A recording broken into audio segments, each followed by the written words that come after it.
محترم حضرات،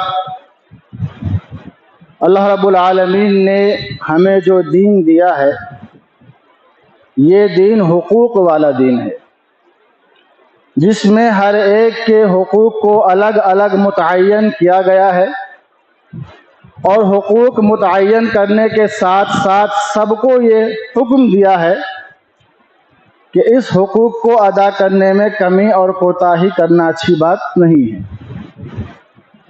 ہم سب جانتے ہیں کہ بیٹیوں کے ساتھ حسن سلوک کرنا، ان کے حقوق کی ادائیگی اللہ کو راضی کرنے اور اللہ کو خوش کرنے کا بہت بڑا ذریعہ ہے۔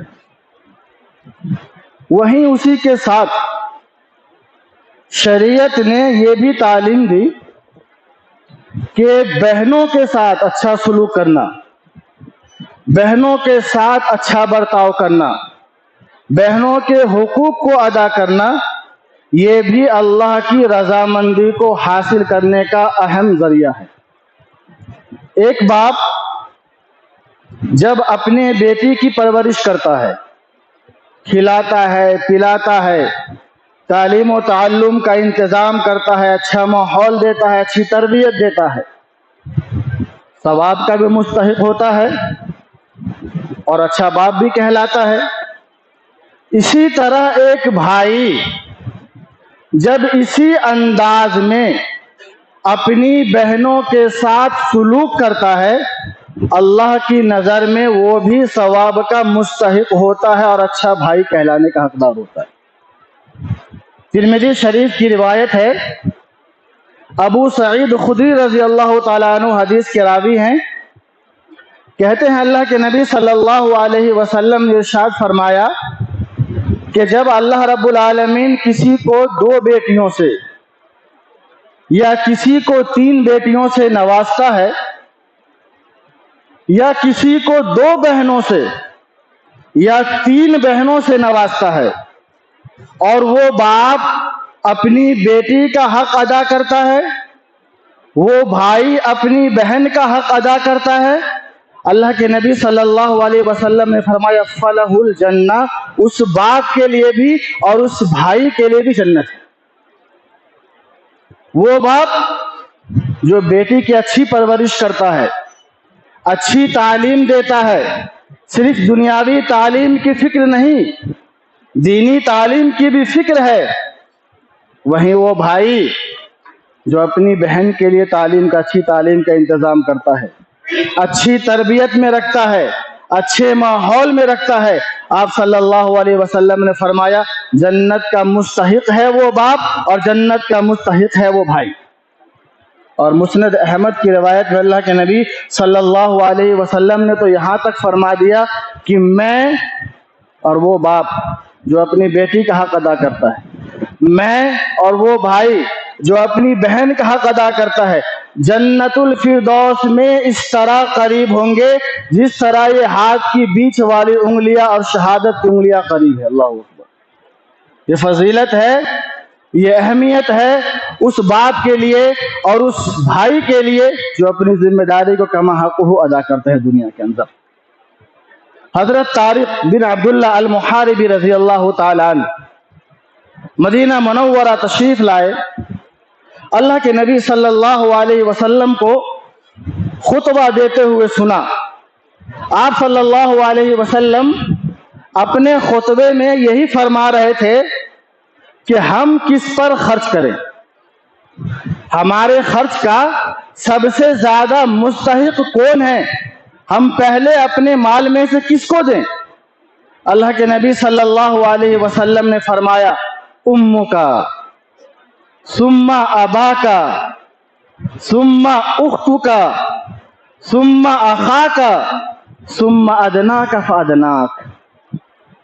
کہا سب سے پہلے تمہارے خرچ کا سب سے زیادہ مستحق تمہاری ماں ہے، تمہاری ماں کے بعد تمہارے خرچ کا سب سے زیادہ مستحق ابا کا تمہارے ابو ہیں، ابو کے بعد تمہارے خرچ کا سب سے زیادہ مستحق اختو کا تمہاری بہن ہے، بہن کے بعد تمہارے خرچ کا سب سے زیادہ مستحق تمہارا بھائی ہے، ابو کے بعد، امی کے بعد، بھائی بہن کے بعد جو رشتہ دار تمہارے جتنے زیادہ قریب ہیں، تمہارے خرچ کا مستحق، سب سے زیادہ مستحق تمہارے وہ رشتہ دار ہیں۔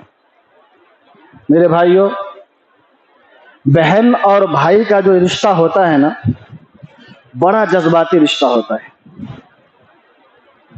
بڑا جذباتی رشتہ ہوتا ہے۔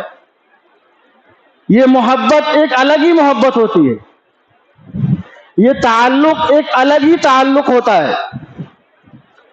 اگر دونوں طرف سے سچی محبت ہو نا، تو بھائی بہن کا یہ رشتہ اتنا جذباتی ہو جاتا ہے، اتنا جذباتی ہو جاتا ہے کہ اس محبت کا عالم ہی عجیب ہوتا ہے۔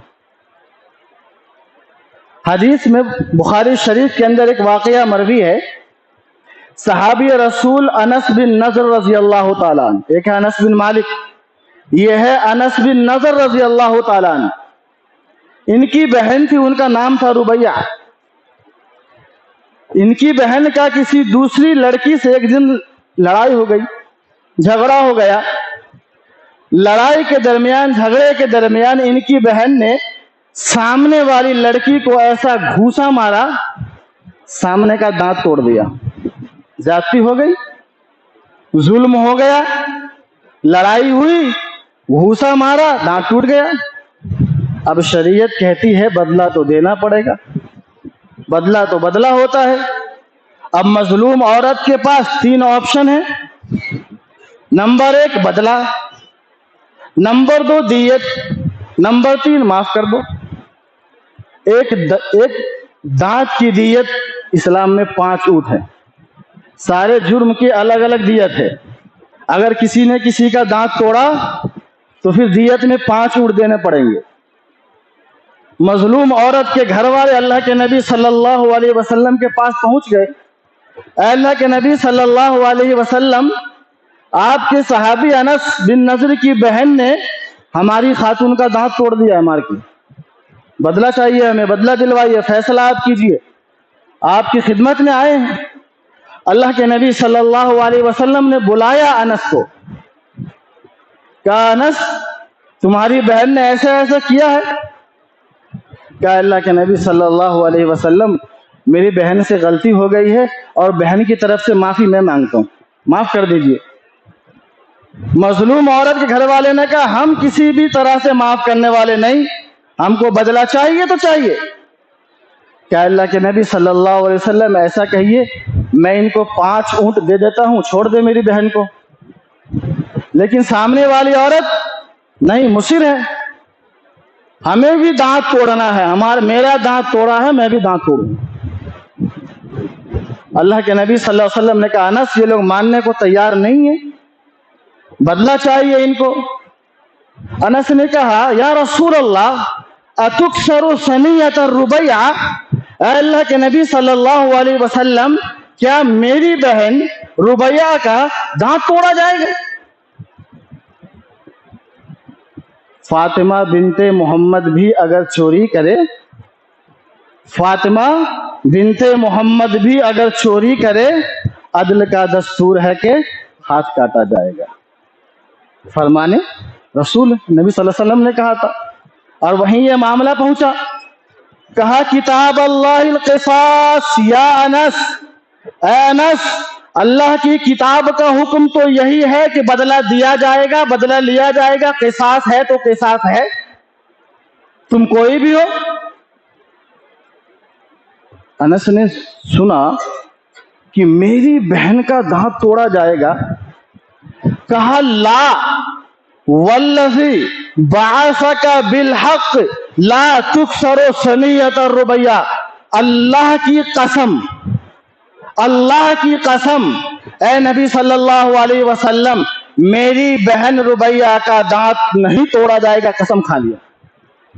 نافرمانی نہیں کر اللہ کے رسول، اللہ کے رسول کی نافرمانی نہیں کر رہے، بہن کی محبت کے جذبات سے لبریز ہیں، اللہ کے رسول صلی اللہ علیہ وسلم کے حکم کی مخالفت نہیں کر رہے ہیں، انکار نہیں کر رہے ہیں، بہن کی محبت کے جذبات میں مغلوب ہے، بیچارے ہار گئے۔ کہا لا والذی بعثک بالحق، آپ کو جس ذات نے مبعوث کیا ہے حق کے ساتھ، میں اس ذات کی قسم کھا کر کہتا ہوں میری بہن کا دانت نہیں توڑا جائے گا۔ قسم کھائی، مظلوم عورت نے کہا اللہ کے نبی صلی اللہ علیہ وسلم میں نے معاف کر دیا۔ اللہ اکبر۔ قسم کھائی، ابھی تک ماننے کو تیار نہیں تھی، اللہ کے نبی صلی اللہ علیہ وسلم کے کہنے پر بھی معاف کرنے کو تیار نہیں تھی، دیت لے کر بھی معاف کرنے کو تیار نہیں تھی، کسی بھی انداز میں معاف کرنے کو تیار نہیں تھی۔ ادھر انس نے قسم کھائی، ادھر اللہ رب العالمین نے اس عورت کا دل پھیر دیا اور کہا اللہ کے نبی صلی اللہ علیہ وسلم ہمیں دیت نہیں چاہیے، بدلہ نہیں چاہیے، ہم نے معاف کر دیا۔ یہ سن کر آپ صلی اللہ علیہ وسلم نے فرمایا ان من عباد اللہ من لو اقسم علی اللہ لأبرہ، اس زمین پر اللہ کے بہت سے بندے ایسے ہیں جو اگر کسی بھی معاملے میں قسم کھا لے اللہ رب العالمین ان کی قسم کو پوری کر دیتا ہے۔ اللہ رب العالمین کی نظر میں اس بندے کی اتنی قیمت ہوتی ہے، اللہ رب العالمین اس کے قسم کی لاج رکھ کر معاملہ کو ویسا ہی کر دیتا ہے جیسا کہ اس نے قسم کھایا۔ یہ ہے بہن اور بھائی کی محبت کا جذبات، یہ مثال ہے ہمارے لیے اور آپ کے لیے۔ اس محبت کے جذبات کیسے ہوتے ہیں، انسان کتنا مغلوب ہو جاتا ہے، انسان کتنا محبت سے لبریز ہو جاتا ہے۔ ایسے مخلص لوگ ہیں آج؟ مخلص وہ دور ختم ہو گیا، اخلاص کا دور ختم ہو گیا، اب تو صرف افراتفری کا ماحول ہے۔ اب نہ بھائی بہن کی سننے کو تیار ہے، نہ بہن بھائی کی سننے کو تیار ہے۔ اگر بھائی نے بہن کو سمجھایا، بہن نے فوراً کہہ دیا اپنی بیوی کو سمجھا کے دیکھو، جو بات آپ مجھ سے کہہ رہے ہو اپنی بیگم کو کہہ کے دیکھو، جو غصہ آپ مجھے دکھلا رہے ہو وہ غصہ اپنی بیگم پہ کر کے دیکھو۔ یہ حال ہے آج بھائی بہنوں کا۔ بھائی بہنوں میں اتنی دوریاں ہو گئی، آج اتنی دوریاں ہو گئی، وہ دوریاں آج دشمنیوں میں بدل گئی۔ لیکن آج ہمارے معاشرے میں کچھ ایسے بھی بہنیں ہیں، کچھ ایسی بھی بہنیں ہوتی ہیں جو بھائیوں کی زندگی میں بہت کام آتی ہیں، جو بھائیوں کی زندگی میں بہت کام آتی ہے، بھائیوں کا سہارا بنتی ہے، بھائیوں کو سنبھالتی ہے، بھائیوں کو بناتی ہے، بھائیوں کو سنوارتی ہے، بھائیوں کو نکھارتی ہے، اور بھائیوں کو دنیا کے اندر بھی کامیاب کرانے میں بڑا مرکزی رول ادا کرتی ہے۔ ہمارے معاشرے میں ہم نے بھی اور آپ نے بھی بعض دفعہ ایسی مثال دیکھے ہوں گے اور سنے بھی ہوں گے، لیکن تاریخ کے حوالے سے ایک مثال آپ کے گوشے گزار کر دوں۔ حافظ ابن حجر عسقلانی رحمۃ اللہ علیہ، نام آپ نے سنا ہوگا۔ حافظ ابن حجر عسقلانی رحمۃ اللہ علیہ، حدیث کی سب سے مایہ ناز کتاب ہے بخاری شریف، اور اس بخاری شریف کی سب سے اچھی شرح ہے فتح الباری، اس شرح کو لکھنے والے ہیں یہ حافظ ابن حجر عسقلانی رحمۃ اللہ علیہ۔ 8 سال کے تھے، صرف 8 سال کے تھے، ابا کا بھی انتقال ہو گیا، امی کا بھی انتقال ہو گیا، دونوں چلے گئے دنیا سے۔ باپ کا بھی سہارا ختم، ماں کا بھی سہارا ختم، نہ ابا رہے نہ امی رہے، یتیم ہو گئے۔ اور یتیمی کی زندگی کیا ہوتی ہے یہ وہی بتلائے گا جس نے یتیمی کی حالت میں زندگی گزاری ہو۔ ہر شخص نہیں سمجھ سکتا اس دکھ کو اور اس درد کو۔ صرف 8 سال کے تھے، والدین کا سایہ سر سے اٹھ گیا۔ بہن تھی بڑی، ان سے بڑی ایک بہن تھی، بہن نے خود کو سنبھالا، گھر کو سنبھالا، اپنے بھائی کو سنبھالا، بھائی کو سنبھالا، پڑھایا لکھایا۔ وہ خود حافظہ تھی، اور حافظ اور حافظہ کا جب ذکر آتا ہے ہم سمجھتے ہیں وہی جو 30 پارہ قرآن حفظ کر لے، اس کو ہم حافظ کہتے ہیں۔ اور حدیث کی اصطلاح میں حافظ اور حافظہ اس کو کہا جاتا ہے جس کو 1 لاکھ حدیث یاد ہو۔ جس کو 1,00,000 حدیث یاد ہو، حدیث کی اصطلاح میں اس کو حافظ اور حافظہ کہا جاتا ہے۔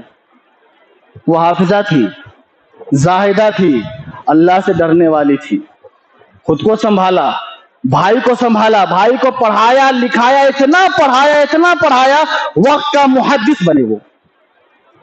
وہ کہتے ہیں وہ صرف میری بہن ہی نہیں، میری دوست تھی۔ بہن ہی نہیں، صرف ہمارا رشتہ بھائی بہن کا ہی نہیں تھا، ایک دوست کا بھی رشتہ تھا۔ بہن بن کے نہیں، دوست بن کے بھی اس نے مجھے سنبھالا۔ اور کہتے ہیں وہی امی بعد امی، میری ماں کے بعد دوسری ماں تھی وہ۔ بہن ماں نہیں بن سکتی، بہن ماں نہیں بن سکتی، لیکن جو رول ادا کیا، جو کردار ادا کیا کہ ماں باپ کی کمی کا احساس نہیں ہونے دیا، حافظ ابن حجر اسقلانی رحمۃ اللہ علیہ۔ آج ہمارے یہاں کوئی بچہ یتیم ہو جائے نا، چند سالوں بعد ہی اس کو احساس ہونے لگتا ہے کہ میں یتیم ہوں۔ ہمارے رویے سے، ہمارے بھید بھاؤ سے، ہمارے اپنے بچے اور وہ یتیم بچے کے درمیان جو بھید بھاؤ ہوتا ہے، جو رکھ رکھاؤ ہوتا ہے، جو سلوک ہوتا ہے، جو بات کرنے کا طریقہ ہوتا ہے، اس معصوم بچے کو ہی معلوم ہو جاتا ہے بچپن میں کہ میں یتیم ہوں۔ آج ہمارے ابا ہوتے تو ہمارے پاس بھی یہ ہوتا، آج ہمارے ابا ہوتے تو ہمیں بھی یہ لا کر دیتے، آج ہمارے ابا ہوتے تو ہمارے ساتھ ایسا نہیں ہوتا۔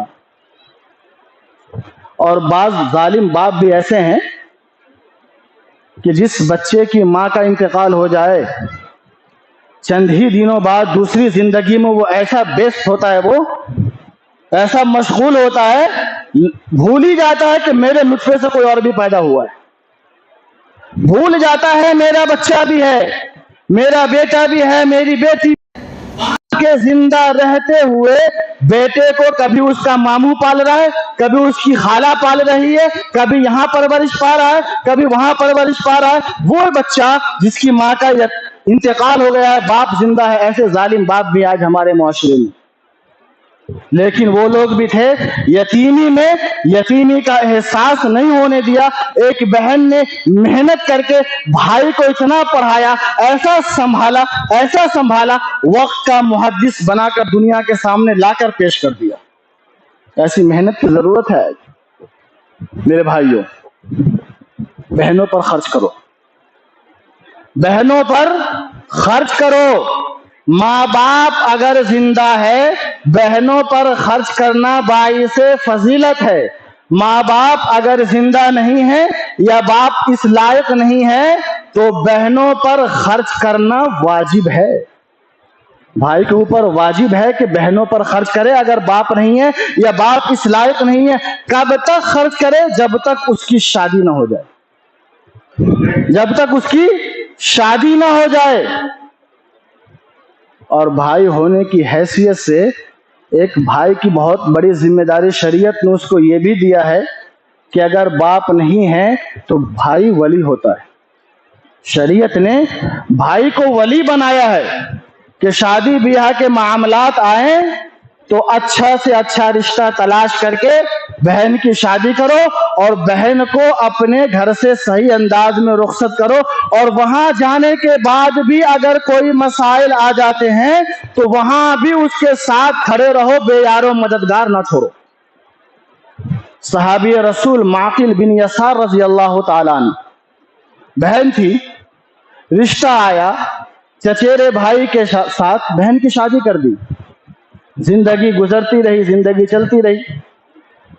چند سالوں کے بعد کسی چھوٹی سی بات پہ چچیرے بھائی نے، جس کو انہوں نے خود چن کر بہن کی شادی کی تھی، اس چچیرے بھائی نے بہن کو طلاق دے دیا، چھوڑ دیا بہن کو۔ غصہ تو آیا نا۔ تکلیف اگر کبھی غیروں سے پہنچے، غصے کی وہ کیفیت نہیں ہوتی، لیکن اگر تکلیف اپنوں سے پہنچے، وہ غصہ پھر ساتویں آسمان پہ ہوتا ہے انسان کا۔ معقل بن یسار رضی اللہ تعالیٰ عنہ کی بہن کو طلاق دے دیا وہ چچیرے بھائی نے۔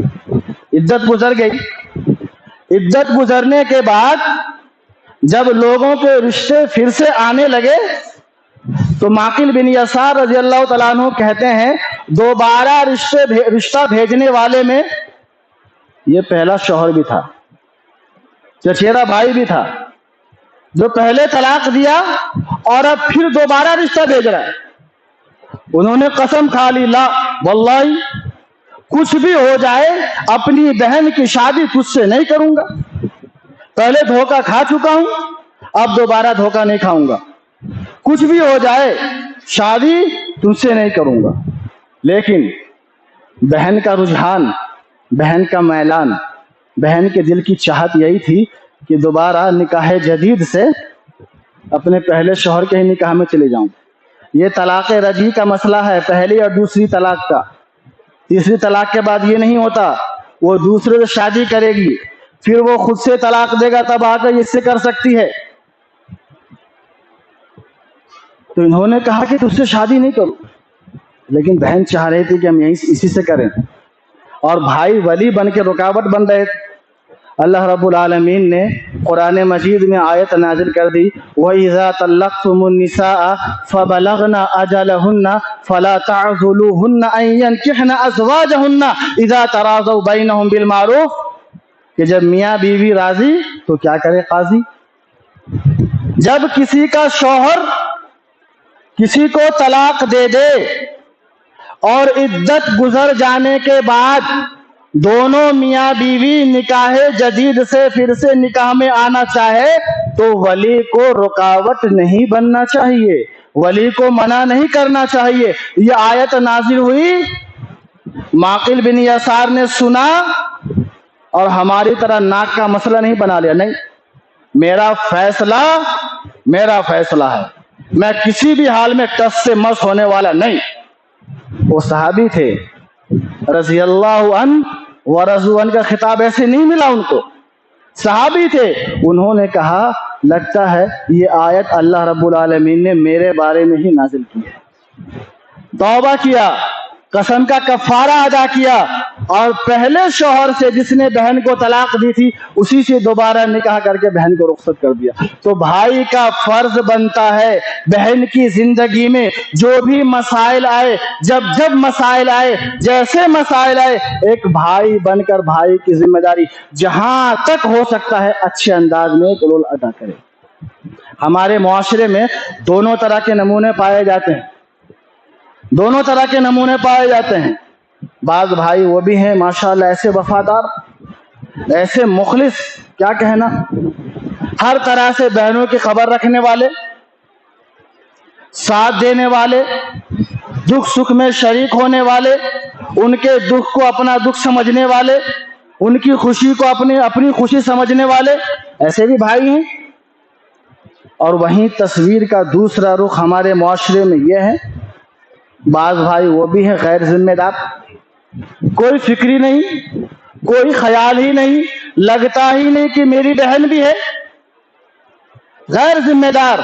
اور بڑے افسوس کے ساتھ کہنا پڑتا ہے کہ بھائی تو بڑی عیش و عشرت کی زندگی گزار رہا ہے، وہیں بہن کے گھر کا حال یہ ہے کہ بہن دوسرے کے زکوٰۃ پہ پل رہی ہے۔ بھائی کے پاس بے حساب دولت ہے، تو بھی لے فلاں، تو بھی لے، اس کو بھی بلا لے، جو وہاں سے ہے اس کو بھی بلا لے، اور بہن کا حال یہ ہے کہ دوسرے کے صدقات اور خیرات پہ نظر رکھے ہوئے ہے کہ کب کون ہمیں دے دے، اور اس انداز میں بہن کا گھر چل رہا ہے اور بھائی عیش و عشرت سے زندگی گزار رہا ہے۔ صحابہ کرام نے جہاں دوسرے کاموں میں قربانیاں پیش کی، اس میں بھی وہ پیچھے نہیں رہے۔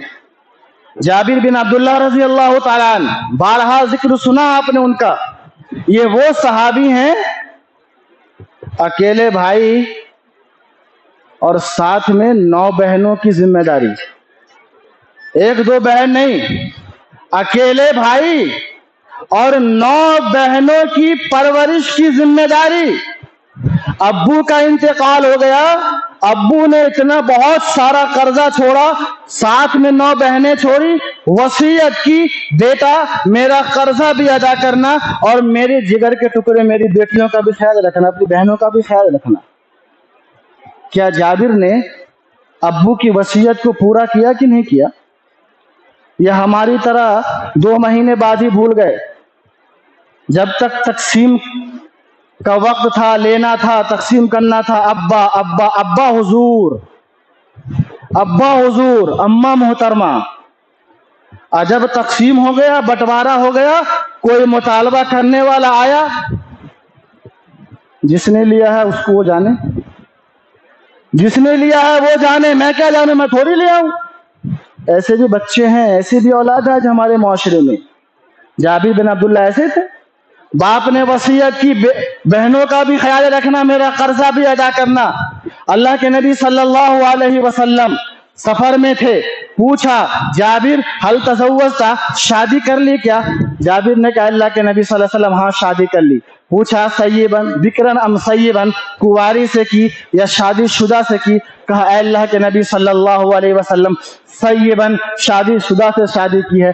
کہا اللہ کے نبی صلی اللہ علیہ وسلم نے جابر کنواری سے کر لیتے۔